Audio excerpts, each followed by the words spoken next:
Welcome to Real Deal. I'm Tara, And I'm Giselle. and this is our 2023 wrapped episode. We're going to be talking about our favorite movies from last year, some stuff that we hated, and everything else that kind of made the film industry what it was for 2023. Let's get right into it. Do you want to start with your faves? Yeah, okay. Personal favorite movies, Past Lives. Gotta start with Past Lives. Celine Song's directorial debut. A lot of my favorite movies of 2023 are about yearning and pondering, throwing it all the way back to the 1800s. Some good old yearning, some Yearning. good old, good old pondering, and nobody does it better than Past Lives. No. Better than what Tao Yo and Greta Lee. So good. Oh my I didn't god. expect that to hit me as hard as it did. No, yeah, I was And- sobbing. Yeah, and it's like the perfect runtime too. It's not too long. Oh god. It just hits you like it punches you in the face and then it's like bye. You know? Have fun with that on the ride home. Yeah, legit. So cute. Sit with that. Yeah, no. Oh my god, totally just destroyed me. I mean, and I think it's so much deeper than like, a forbidden love story or something that some people are, anti-past lives people are making it out to be. It's such a crazy story about, all of the little decisions that we make in our lives and, how we end up and how one little choice can take you away from this other path, I mean, take you away from Inyun. Oh my God, just crazy. I Yeah. mean, watching that with my partner and then sitting in the most silent car ride home ever, just Yeah. like tears falling down from both of our faces. So good. I think it explores the nuances of love and Yeah. like relationships in a way that I think very few movies have, especially nowadays. Yeah. Yeah. And I think that love is not simple. It's not so cut and dry. And Totally. I think it was just so beautiful seeing her really wrestle with, these two paths that her life really could have taken and the version of herself that she had to leave behind to, follow her dreams, Just, Real quick, are we doing spoilers? yeah, I feel like spoilers are fine. Okay, so if you heard that here first, folks, Yeah. spoiler territory. So if there's a movie that you're not trying to get spoiled for you, I feel like at this point, you're lost. Yeah, we'll give you a But- warning. If you yeah. haven't seen Past Lives, though, you might be criminally insane. You need to go watch that movie, please. Yeah, I agree. Please. I mean, there's not even anything to really spoil about Past Lives. You're gonna be in pain. That's it. Yeah. Spoiler. You're gonna hurt. Spoiler. That's it. Yeah. If you've never cried before, get ready. Yeah. This will do Buckle it. in. Yeah. If Marley and me didn't do anything for you, here comes Past Lives. Yeah, and if So, you're still not crying after past lives, please seek medical help. yeah, that's crazy. Yeah. Second Your second- up, gotta be Poor Things. That Dude, shit was Poor Things crazy. is so good. Yeah, that was wild. That was fun, liberating, very freeing. You've got Bella Baxter yearning once again, just in a different way for freedom and knowledge and Yeah. independence and sexual freedom. And I just love Bella Baxter. What a character. Mhm. So cool. I want to see her Vogue Get Ready With Me video. Dude, I would totally be seated for Yeah. her Vogue Get Ready With Me. Yeah. Or if she did a TED Talk or like anything. TED Talk for Get sure. Bella Baxter on the line. Yeah, I would be into that. Yeah. Next up, got to be May December by Todd Haynes. That was my first Todd Haynes film. I never watched Carol, and so I really love the way that he kind of adds melodrama. I love the way that he adds score and so much attention to detail. More yearning, but in a different way, because I Yeah. think you've got, the main characters all yearning for different things, and you're kind of looking at the toll that the industry really takes on you. Just the lengths that, the industry will go to exploit you and not pay attention to the fact that there are real stories that are affected and real lives that are affected. And Charles Melton plays this, young man, well, now a fully grown man who's given up his whole life, to love this woman in such a tabloid scandal. And it's really ruined him. It had some of my favorite scenes of the year and one of my favorite performances. I really hope that he takes home supporting actor Oscar. It's very unlikely, but I would love to see the pathway from Riverdale to Oscar winner. I feel like it could happen. I don't know. I would love to see The that. few, the proud. The Riverdale cast. Yeah. Next has to be Spider-Man, without a doubt. I am a huge Spider-Man fan. It is my favorite superhero. I'm not really too into like Marvel and stuff like that, or Sony, I should say. But I loved Spider-Man, and I'm so into animation.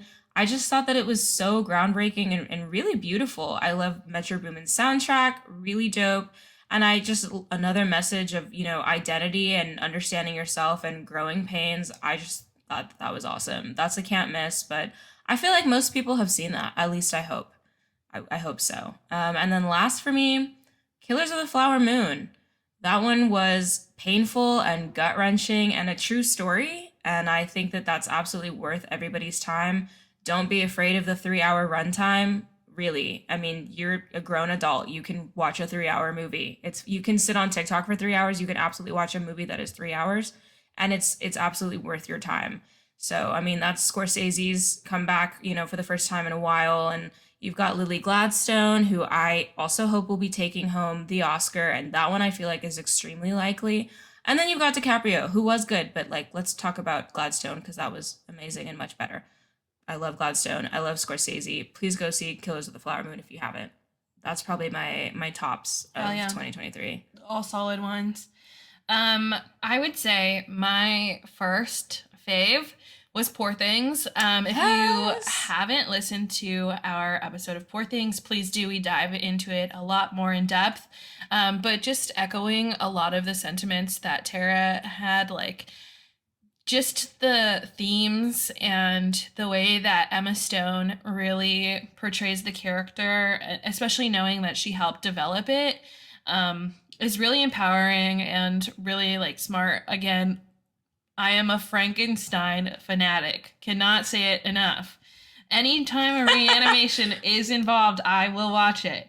So I just think it was so smart, and I just had like a fantastic time in the theater laughing. So funny. And just it goes by so quick. That's how you know it feels good. It felt just so individual and a standout of the year easily.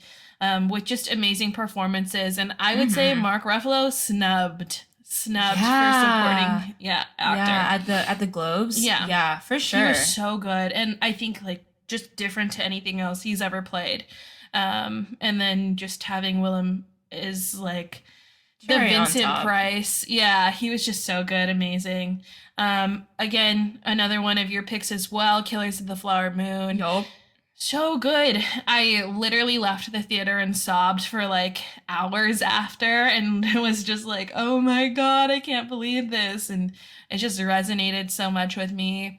And then just knowing what all, like how in depth they went into like prioritizing the feelings of the Osage tribes and things like that. And knowing that like at the end of the day, like the Osage tribes and Martin Scorsese were working together to create something that I feel like hasn't really been represented before. Yeah. And it tells like a very nuanced story about something that tragically happens like to this day in America and across the world to Indigenous people who live where they grew up, and then I would transition into something a little bit more lighthearted with Teenage Mutant Ninja Turtles. I saw that movie 7 times in theaters. It was so fucking good. I loved it. I laughed. I cried. I bought the popcorn bucket. I wore my Ninja Turtles mask. It came with a cup, and it was like $20. I was like, give me everything. No, the amount we've spent on AMC merch this year or last year is disgusting. Dude, and it's only gonna get worse. Yeah. I will say AMC coming back with the like popcorn buckets and the novelty shit. Yeah. I'm really into it. The rollout is crazy because why do I have an Eras Tour cup and popcorn bucket that I don't use? Yeah, and why? I also have an Eras Tour popcorn bucket just because, and we have the cups. Me and my boyfriend have the cups too because like I think they're just trying to get rid of them at one point, and they were just giving everyone the large popcorns in the buckets, and I was like, okay, But yeah, Seth Rogen did a fantastic job. The soundtrack on that is remarkable. Yeah. Like, truly, if you are a 90s hip-hop fan, you will be impressed by the selections that they have. And the Superfly, when... So good. Dude, first of all, the name Superfly. Superfly. And then to have him walk out to the Bruno Mars song. Yeah. And like, the little afro. Yeah. Oh, God. So good. And then Post Malone constantly singing too really took me out. Post Malone was so good. Yeah, it was good. Post Malone also has like one phrase that he says. Yeah. And then he like sings a couple other times, but it's hilarious. It was cute. It was funny. Yeah, I loved that movie. And then The Holdovers. Oh, just, yeah. Ooh. Paul Giamatti's performance was just spectacular. Everyone in that movie. And I was just so impressed. I didn't expect anything from that movie. Yeah. And then to go into the theater and to watch it and just be absolutely like blown away. I was like, wow, this is really entertaining. It's like entertaining throughout the whole thing and very heartfelt. Yeah. And then there's a switch up, I think, in the middle of that movie where you're like, wow, this is good. And it kind of devolves into, oh, this is a classic. Like, yeah. I'm going to have to rewatch this again. Totally. And then I do just want to throw in like a surprise one. It wasn't like a favorite, but I really enjoyed it, was The Last Voyage of Demeter. I think that if you're a Dracula fan, that iteration of Dracula honestly is like one of the scariest versions of Dracula like that I've ever seen. I didn't watch that, but I'm interested. Yeah, it's very creepy and it doesn't feel stagnant. Okay. It's definitely better if you've like read Dracula, because then you can sort of be familiarized with like the places that they're at in the narration. Okay. But I will give that an honorable mention. Wow. Yeah. Okay. I'm gonna have to check that out because I never made time to watch that. Yeah, it was really cool. It was just really like entertaining and fun, and that I went into a theater with nobody else. Like which I was surprised. It was like maybe one of the first few opening days. Yeah. There was nobody there. They didn't have a lot of marketing for that. No. I feel like. I was in LA and I saw like a few huge like banners and posters, but I was in downtown LA, you know, so, but I didn't see it really anywhere else. Wow. But it was really enjoyable. Okay. I don't think that they mixed that trailer very well. Ooh. I don't even think I saw the trailer at all. Probably because the only trailer in recent memory is Argyle. And I think that if I have to watch that trailer one more time, I might run through the screen into the wall behind it. Argyle has just been in the zeitgeist of trailers for like what feels like my whole life. Too long. Way too long. We're at the end of this episode, we'll get into like 2024 looking forward to, but I just want to say very early that Argyle is not one of those movies. And and it will never be one of those movies. And right under that is the Bob Marley movie, which I swear to God I've been seeing trailers for at least 10 months. At least. For that to be coming out in February 2024, and I'm watching trailers like before Killers of the Flower Moon. Why? Yeah. Criminal. Free me. And I think transitioning from that, my least anticipated movie and most anticipated movie, because I wanted to be done with, is Marley. Like, I would just like that movie to make its run. I just think we need to leave the biopic era. I feel like we are really fishing for awards out here. Because also the Amy Winehouse movie, dude, don't asked for that movie. That honestly pisses me off. I saw a tweet and it was like, rest in peace, Amy Winehouse. You would have hated this. How do you whitewash a white woman? She's already white. It's so exploitative and just like so fucking disgusting. Just terrible marketing. And okay, wigs awful. Terrible wigs, terrible. Not even great gowns. Yeah. Not even great gowns. So, Tara, movies you hated in 2023. Yeah, now that I'm kind of in a hater mood and a little hater moment right now, I'm going to talk about stuff I didn't like. Off the top of my head, gotta say Ant-Man. Gotta say, I did not enjoy Quantumania at all. And I feel like they really took the juice out of what made the first Ant-Man so entertaining. This is, honestly, I have to tell you that I forgot that I watched this until I looked up a list of movies that came out in 2023, and it was on there. And I was like, oh, that's right. I did waste like 2 hours of my day that day watching Ant-Man. And you take, sorry if this is controversial, one of the weakest Avengers members, and you put him up against, you know, Kang or whatever, and he beats him? This guy who can become an ant. Yeah. Oh, get out of my face. It just wasn't good. Wasn't good at all. I really hated that. Next gotta be Fast and Furious X. I was forced to watch that movie. Let it die, let it die, let it shrivel up and die. I was forced to watch that movie. And that movie and the movie I'll mention next really make me think of my dad, because I went to see that with him and we both hated it. And it just, I don't know. At some point, what are you doing with these movies? You went to space. What was that, like 2 movies before this one? Mm-hmm. So, I mean, where else are we going with this? How many explosions can these people survive? I think John Cena did a flip in a truck, and I just was like, all right, let that be the end. But if he shows up alive in the next movie, I wouldn't be shocked. Because there's going to be a part 2.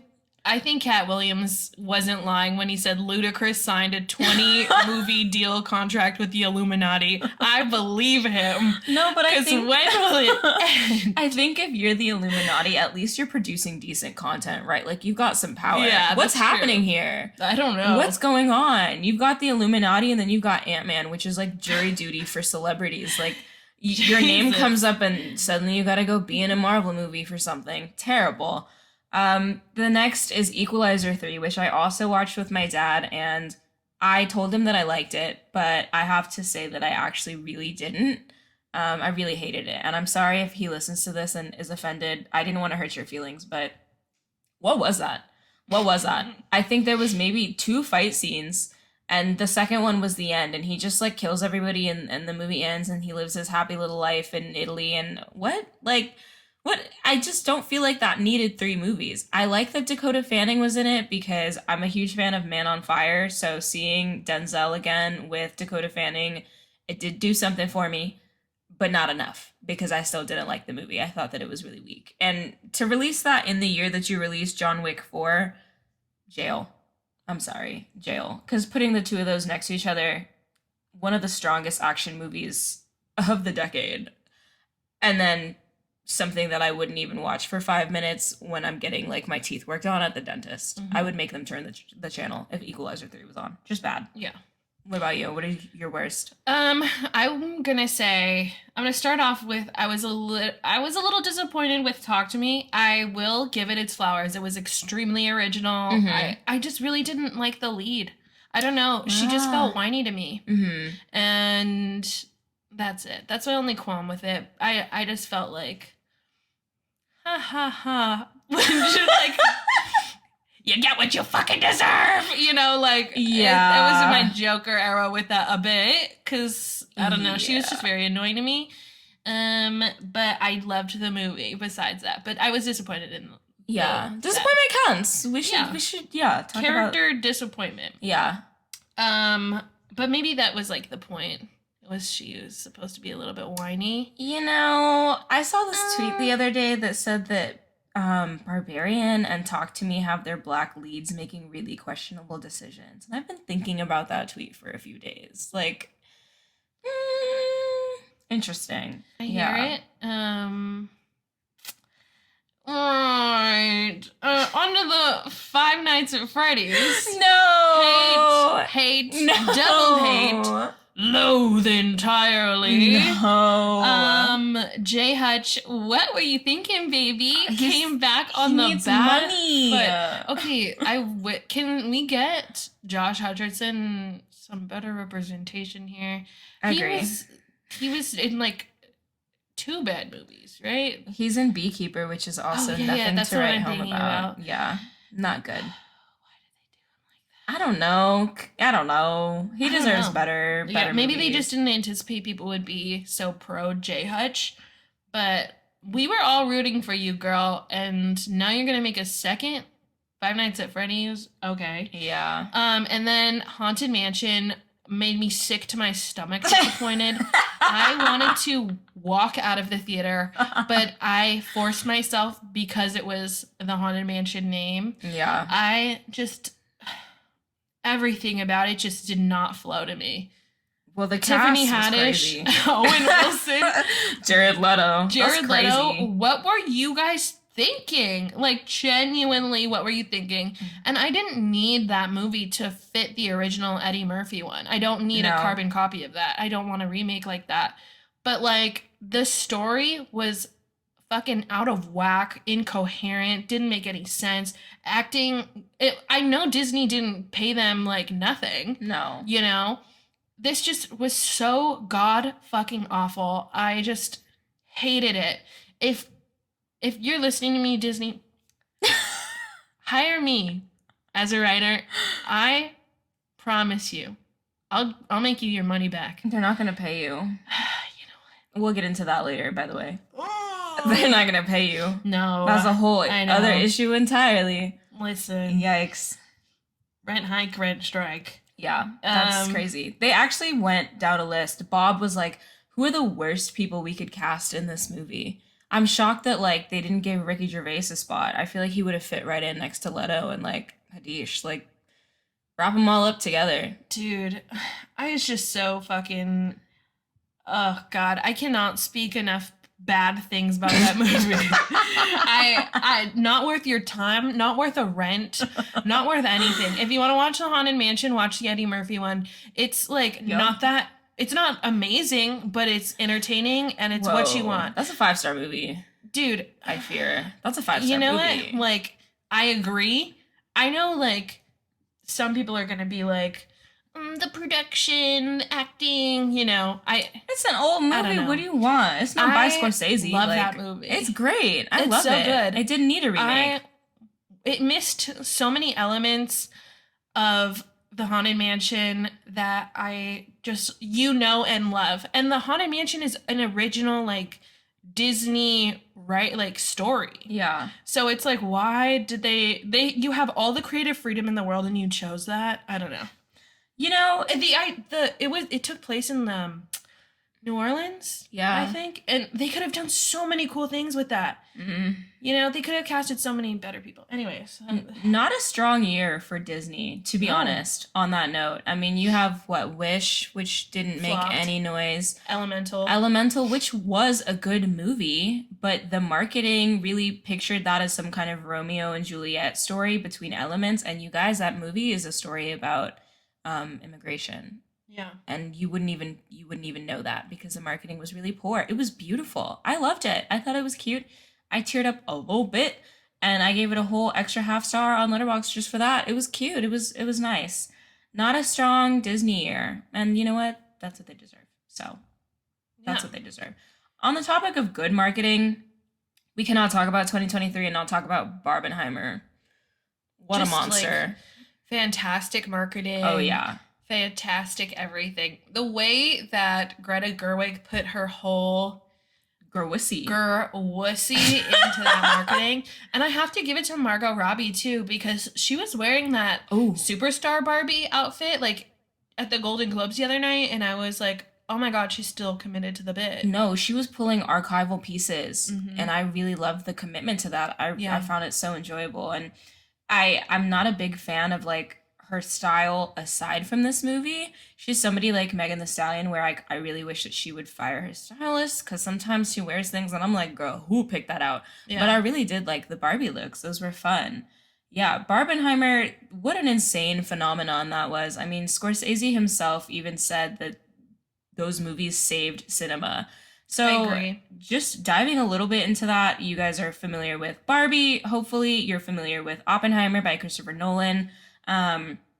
They both came out on July 21st, and I think once studios and social media got wind of the fact that that would be on the same day, it became kind of a competition. Like, ooh, what movie's going to make more money? Like, who's going to go see what? And Christopher Nolan had a pretty messy split from Warner Brothers.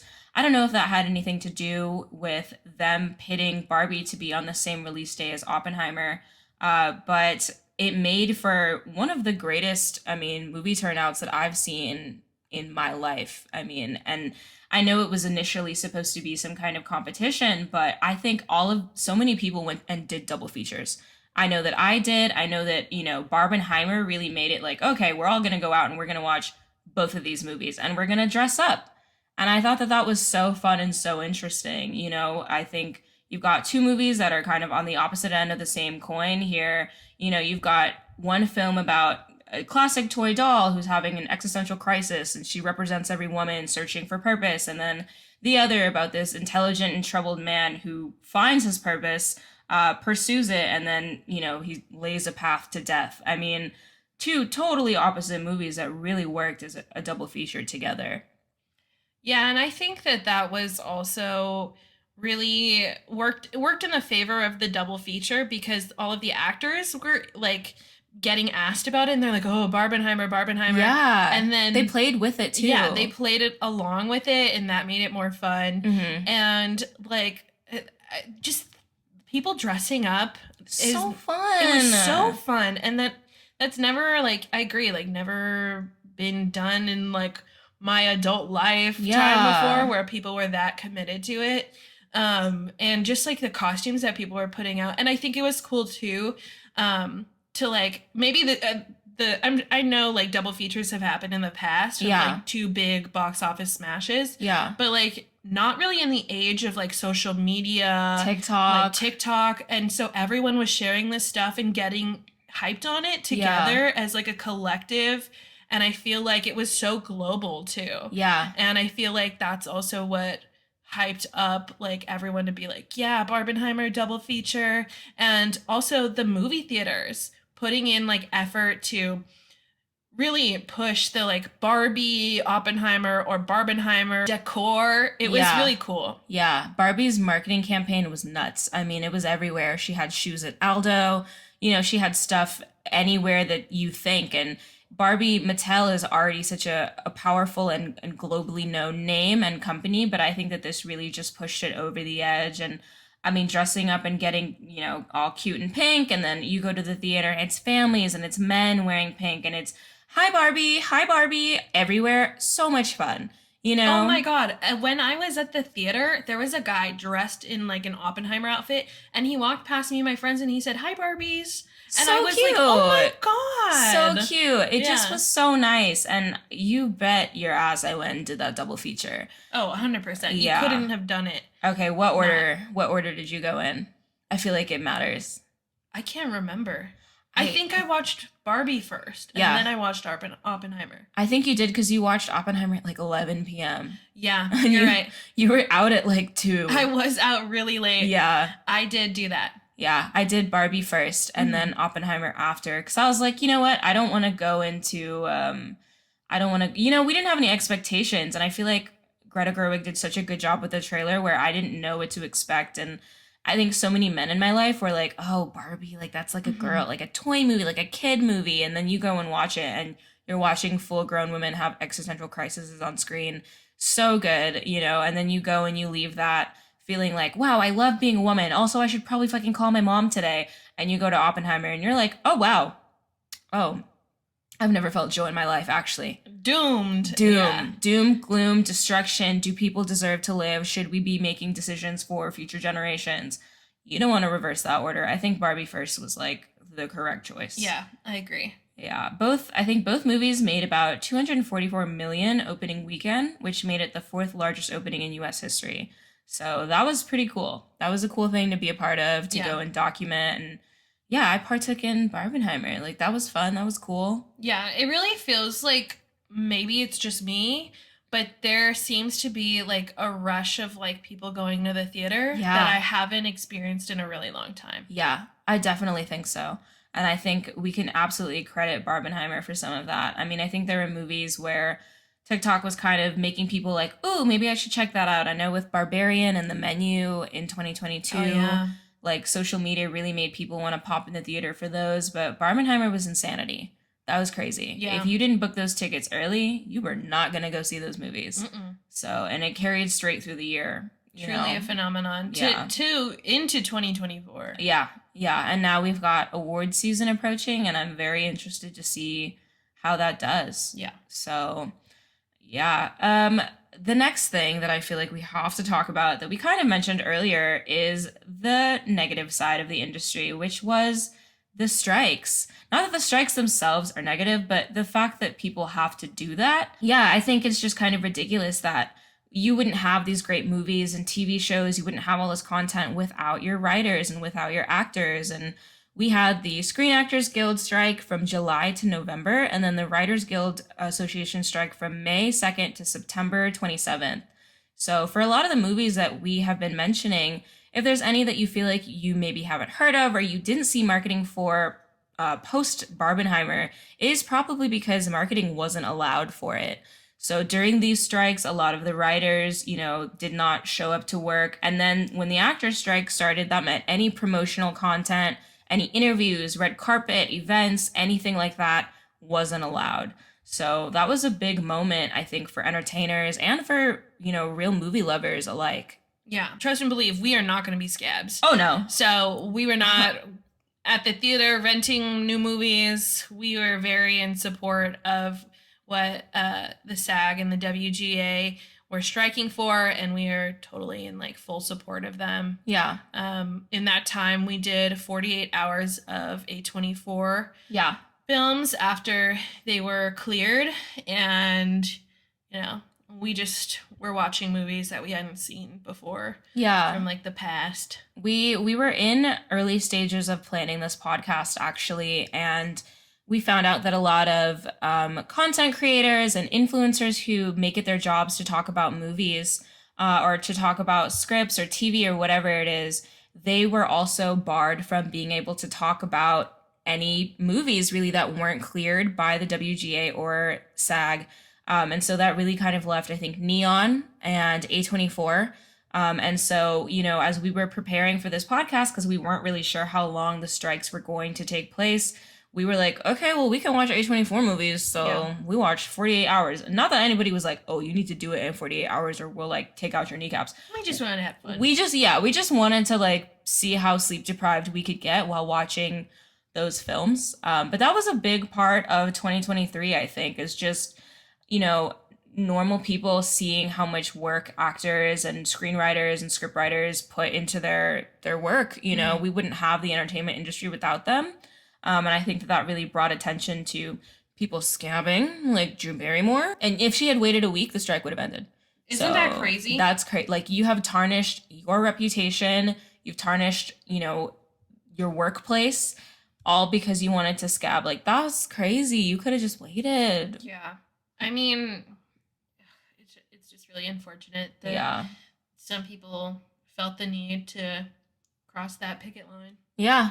That's crazy. Couldn't be me. I mean, we're not out there yet, but we will be one day. And let it be known if it happens again, we're not crossing the picket line. Absolutely not. We're in support. So that's just another thing that I think really made the film industry what it was. I think that 2023 was a great year for film, for movies, but not an amazing year for people really breaking their backs in the industry. You know, it just was kind of like against all odds, we have these great movies coming out. Because we're also still recovering from COVID, I think. That really made a dent on the industry. So yeah, so... people staying home and Netflix releases, Prime releases. Streaming. Apple TV has their whole fist in the industry now. Yeah, Killers of the Flower Moon being on there is crazy. And Napoleon, too. Yeah. Yeah, I think that's another thing, just going back to Barbenheimer, that was so nice, is like getting people out of their house, because you blink and these movies are in the theater, bam, they're on HBO. You know, right before your eyes. And I love going to the movies. The process of seeing a movie in theaters is everything. So pay your writers, pay your actors. That's all I got to say about that. Yeah. So now that things are a little bit cleared up, let's talk about things that we're looking forward to. Well, I have to say, some actors I'm looking forward to. More A.O. Debris. It is the year for the Irish. It is really the year for the Irish. We love Io. More Killian. Yeah. More Jacob Lordy. A little less Barry Keoghan. Just kidding. I love him. Just maybe less. Barry Keoghan has been here though. Like, I know. Less below the waist, shadows. Mayhaps. More waist up from Barry Keoghan. No Barry Keoghan bearing it all. Bearing it all. Yeah, a little less of that. Yeah, I'd be okay with that. Yeah. And then as far as film goes, again, Frankenstein girly. I do have to say, Lisa Frankenstein coming out in February. Yeah. I'm really looking forward to. And then I'm not sure when the Maggie Gyllenhaal Bride of Frankenstein movie will be released, right. But I'm interested in hearing more about it, as well as the Guillermo del Toro Frankenstein as well. Let's talk about that one, because it's got a Lordy attached to the project because Andrew Garfield dropped out, and Oscar Isaac. Listen, I could make a 50-minute episode alone on Oscar Isaac. I love that man. Yeah, he's really something else. Ooh, I'm excited. It's going to be good. Hopefully it's a box office smash. Anything Guillermo does, I will root for. I will watch. Oh yeah. Especially if it's Frankenstein related. Also, his love of like monsters and horror. Yeah, especially after seeing the Bleak House that he has. Like, I know it's gonna be amazing. Yeah. And then Also, the Joker 2 movie, Phoenix and Gaga. That being a musical is, I don't really know what to expect. I'm kind of looking forward to it. I'm not sure. Tara's not into it. I'm not sure. I don't want to say that I doubt that woman, because if you can make meat dresses work for you, listen, there's not much else I can say. Well, okay. But I'm apprehensive. The way I see it, she made A Star Is Born, also a musical, a smash. Yeah. I'm hoping the same for the Joker 2. I don't know. We'll see. Yeah. But then also Beetlejuice 2. Oh, listen. I love Beetlejuice. I love Winona Ryder. You guys know we're horror fans. At this point, you have absolutely picked up on it. I love Beetlejuice. I love that movie. I can't wait to see. I do like Jenna Ortega. I just want her agent to put her in some better projects, because the stuff that I think she has coming out is just not sexy. Yeah. But I am excited for Beetlejuice. That'll be good. That'll be interesting. I'm excited for Challengers. I will love any movie that Zendaya is just like walking around being hot for 2 hours. I don't really care about the plot. I don't care. I mean, it'll be great. I love Guadagnino, Call Me By Your Name. So that's by him. So I know it'll be good. We've got Dune Part 2, another Zendaya movie. Another good year for Euphoria stars. Seriously. And then we've got new Jordan Peele, I think Untitled, and a new Tarantino movie, also Untitled. So, and Mickey 17, which is by the creator of Parasite, Bong Joon-ho. I think they pushed that back a little bit, but it's still in the same year. So I'm excited. We've got some box office smashes coming out, I think. Yeah. It'll be a strong year. I think it will be too. And hopefully more AMC souvenir popcorn buckets. Yeah, or not, so I could save money, maybe. Because how many popcorn tins do I need? We're taking separate stances on this. oh, a little opposite, I guess. Yeah. Damn. Yeah, I don't know. I'm excited. 2023, I do think was a good year for movies. We'll see what 2024 holds. I mean, it looks like we have a good amount of stuff lined up. Yeah. I don't know if anything will have the hold that Barbenheimer will, or I don't think so. Yeah, even some of the animated movies like Spider-Man or TMNT. But we can always aim high. Yeah. We'll see. I'm sure there's a bunch of stuff we don't even know about yet. Yeah. I just know that, no matter what, we won't be watching Argyle.